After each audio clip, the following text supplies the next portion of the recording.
Yellowstone is burning, communicating the story.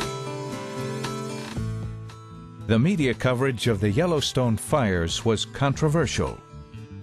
The fires were large, complex, and difficult to report. No one, neither reporters nor fire information officers, had seen or even imagined a fire event on this scale before. Many fire managers were critical of the media, believing that the media's only objective was to find stories to sensationalize. Superintendent Bob Barbie spoke of the ambush interview, when a reporter would stick a microphone in the face of a Cook City resident who had just lost his cabin and ask, "You know, the National Park Service thinks these fires are good. What do you think?" Journalism professor Conrad Smith said that the news-consuming public was poorly served. Tom Brokaw of NBC Nightly News said that the press came not to exploit the situation, but to report a dramatic story.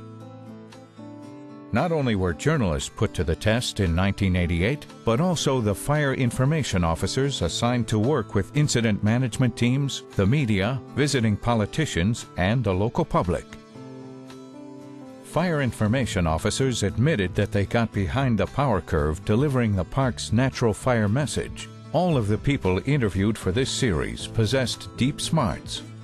They were recognized by their peers as having high expertise in their field and being particularly adept at quickly developing on-the-spot solutions to challenging problems. All were passionate and oftentimes outspoken about their work. The goal of the Learning from the Experts video series is to speed up individual and organizational learning. The podcast interviews that follow will help fire managers develop a deeper appreciation for the roles, responsibilities, and difficulties fire information officers and reporters had in communicating the Yellowstone fire story. We suggest that you use these podcasts as jumping-off points for your own deeper learning. View them with your fire organization, and then have a discussion about what each person learned from the people who had to learn the hard way, through trial and error over 20 years ago. Most importantly, put the lessons learned from these interviews to work by developing your own blueprint for improving communications on your unit.